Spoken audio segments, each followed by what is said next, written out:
CP. Yogeshwar ಅವರು ಮೊನ್ನೆ ದಿನ ಮಾಧ್ಯಮಕ್ಕೆ ಪ್ರತಿಕ್ರಿಯೆಯನ್ನು ಕೊಟ್ಟಿರ್ತಕ್ಕಂಥದ್ದು ನೀವು ಕೂಡ ನೋಡಿದ್ದೀರಿ, ರಾಜ್ಯದ ಜನತೆಗೂ ತೋರಿಸಿದ್ದೀರಿ.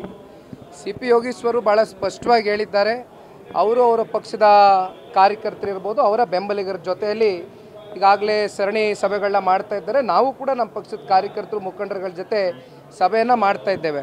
ಒಟ್ಟಾರೆಯಾಗಿ NDA ಅಭ್ಯರ್ಥಿ ಕಣಕ್ಕಿಳಿತಾರೆ, ನಾವೆಲ್ಲ ಒಗ್ಗಟ್ಟಾಗಿ ಚುನಾವಣೆಯನ್ನು ಎದುರಿಸ್ತೇವೆ.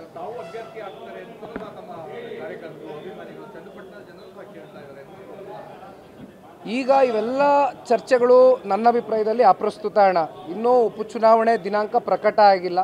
ಹಾಗಾಗಿ ಪಕ್ಷದ ಕಾರ್ಯಕರ್ತನಾಗಿ ಕಾರ್ಯಕರ್ತರ ಭಾವನೆಗಳಿಗೆ ಸ್ಪಂದಿಸ್ತಕ್ಕಂಥ ಕೆಲಸ ಮಾಡ್ತಾ ಇದ್ದೇನೆ.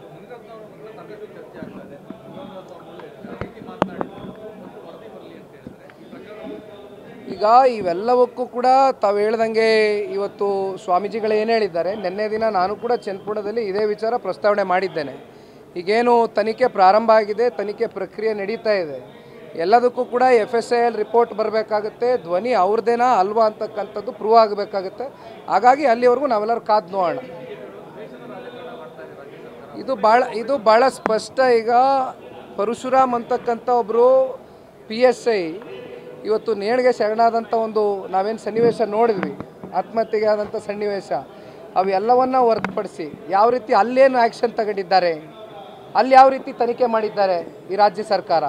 ಆದರೆ ಈ ವಿಚಾರದಲ್ಲಿ ಇವತ್ತು ದ್ವೇಷದ ರಾಜಕಾರಣ ನಡೀತಾ ಇದೆ ಅಂತಕ್ಕಂಥದ್ದು ಕೂಡ ಸ್ಪಷ್ಟ, ಅದು ಕೂಡ ಬಯಲಿಗೆ ಬಂದಿದೆ. ಇವೆಲ್ಲದಕ್ಕೂ ಕೂಡ ಕಾಲವೇ ಉತ್ತರ ಕೊಡುತ್ತೆ. ಆದರೆ ಒಂದು, ನೆಲದ ಕಾನೂನಿಗಿಂತ ಯಾರು ಕೂಡ ದೊಡ್ಡವರಲ್ಲ. ತಪ್ಪು ಮಾಡಿದರೆ ಅದು ತಪ್ಪೇ ತಲೆಬಾಗಬೇಕಾಗುತ್ತೆ. ಆದರೆ ತಪ್ಪ ಹೌದಾ ಅಲ್ವಾ ಅಂತಕ್ಕಂಥದ್ದು ಮುಂದಿನ ದಿನಗಳಲ್ಲಿ FSIL ರಿಪೋರ್ಟ್ ಮೂಲಕ, ತನಿಖೆ ಮೂಲಕ ನಮಗೆ ಹೊರಬರುತ್ತೆ. ನಾವು ಪ್ರತಿಯೊಂದು ಚುನಾವಣೆಯಲ್ಲೂ ಹೊಂದಾಣಿಕೆಯಿಂದ ಹೋಗಬೇಕು ಅಂತಕ್ಕಂಥದ್ದೇ ಪಕ್ಷದ ವರಿಷ್ಠರು ದೇವೇಗೌಡರು, ಸನ್ಮಾನ್ಯ ಕುಮಾರಣ್ಣ ಅವರು ನಿರ್ಧಾರ ಮಾಡಿದ್ದಾರೆ. ಕೇಂದ್ರದ ನಾಯಕರು ಕೂಡ ಅಷ್ಟೇ ಸನ್ಮಾನ್ಯ ಕುಮಾರಣ್ಣ ಅವರಿಗೆ, ದೇವೇಗೌಡರು ಸಾಹೇಬರಿಗೆ ಅತ್ಯಂತ ಗೌರವದಿಂದ ನಡೆಸ್ಕೊಳ್ತಾ ಇರ್ತಕ್ಕಂಥದ್ದನ್ನು ನೀವೆಲ್ಲ ನೋಡಿದ್ದೀರಿ. ಹಾಗಾಗಿ ನಾವೆಲ್ಲ ಒಗ್ಗಟ್ಟಾಗಿ ಚುನಾವಣೆಗಳನ್ನ ಎದುರಿಸ್ತೇವೆ.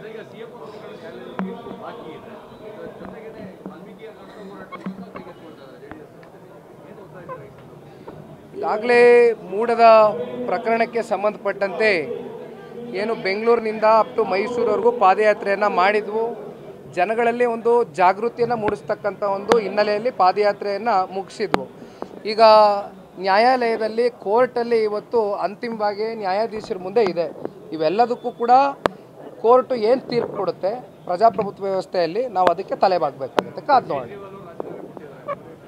ಕಾದು ನೋಡೋಣ, ಬನ್ನಿ ಅಣ್ಣ, ಕಾದು ನೋಡೋಣ, ತೀರ್ಪು ಬರಲಿ. Thank you. ನೋಡಿ ಅಣ್ಣ, ಇವತ್ತು ಇವೆಲ್ಲವನ್ನು ತಿರ್ಸ್ತಕ್ಕಂಥ ಪ್ರಯತ್ನಗಳು ಬಹುಶಃ ಯಾಕೆ ಆಗ್ತಾ ಇದೆ ಅಂದರೆ, 1 ವರ್ಷ 4 ತಿಂಗಳಾಗಿದೆ ಇವತ್ತು ಸರ್ಕಾರ ಆಡಳಿತಕ್ಕೆ ಬಂದು. ಏನು ಹಗರಣದಲ್ಲಿ, ಭ್ರಷ್ಟಾಚಾರದಲ್ಲಿ ಮುಳುಗಿರ್ತಕ್ಕಂಥ ಈ ಕಾಂಗ್ರೆಸ್ನ ಸರ್ಕಾರ ಅವರ ತಪ್ಪುಗಳನ್ನ ಮುಚ್ಚಿಟ್ಕೊಳ್ಳೋಕ್ಕೋಸ್ಕರ ದಿನನಿತ್ಯ ಕೆಲವೊಂದಷ್ಟು ಅವ್ರದ್ದಾದಂಥ ಸುದ್ದಿಗಳನ್ನ ಹೊರಡಿಸ್ತಾ ಇದ್ದಾರೆ. ಹಾಗಾಗಿ ಇದಕ್ಕೇನು ನಾವು ಹೆಚ್ಚು ಮಹತ್ವ ಕೊಡಬೇಕಾಗಿರ್ತಕ್ಕಂಥ ಅಗತ್ಯತೆ ಇಲ್ಲ.